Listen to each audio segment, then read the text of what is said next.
مدینہ کی سرزمین پر جب اسلام کا نظام قائم ہو گیا اور مسلمان ایک مضبوط قوم بن کر ابھرنے لگے تو کچھ دل ایسے بھی تھے جو ظاہر سے مسلمان نظر آتے تھے مگر اندر سے کفر اور بغض سے بھرے ہوئے تھے۔ ان کے چہروں پر مسکراہٹ تھی لیکن دل میں جلن، زبان پر لا الہ الا اللہ تھا لیکن نیت میں دھوکہ۔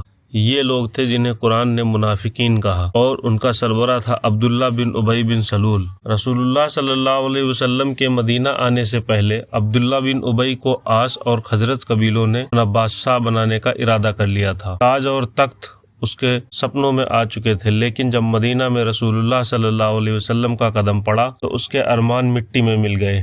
اس نے دیکھا کہ مدینہ کے لوگ رسول اللہ صلی اللہ علیہ وسلم پر اپنی جان قربان کرنے کو تیار ہیں اور اس کے لیے مقام نہیں بچا۔ بس وہی سے اس کے دل میں بغض کا زہر گھل گیا اور وہ نفاق کا پہلا بیج بن گیا۔ یہ لوگ ظاہر پر تو اسلام قبول کر چکے تھے لیکن ان کے ایمان صرف زبان تک محدود تھے۔ نماز میں صفوں میں کھڑے ہوتے اور دل میں اسلام کے خلاف سازشیں پل رہی ہوتی۔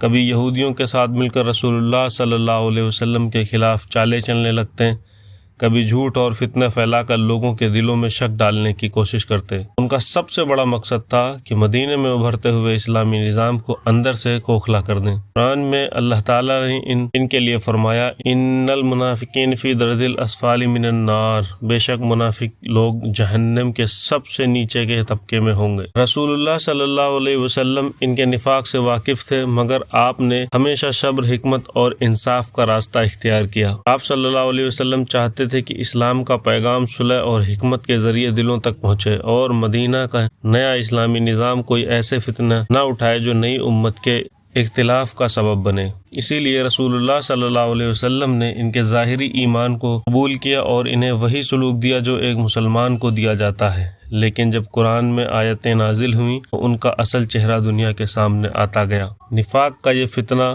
اسلام کے لیے اور ایک بڑی آزمائش تھا۔ اس نے مسلمانوں کے اندر یہ درس چھوڑا کہ ایمان صرف زبان کا اقرار نہیں بلکہ دل کے یقین اور عمل کا ثبوت ہے۔ جو صرف لفظوں سے ایمان لائے مگر عمل اور نیت میں دھوکہ ہو، اس کا مقام اللہ کے نزدیک سب سے نیچا ہے۔ اس واقعے سے ہمیں بات سمجھ سکتے ہیں کہ ایمان اور نفاق ایک دل میں اکٹھا نہیں رہ سکتے۔ ایمان نور ہے، نفاق اندھیرا۔ جو دل ایمان سے روشن ہو جائے اس میں کسی بھی دھوکے، حسد یا دوہرے پن کی گنجائش نہیں رہتی۔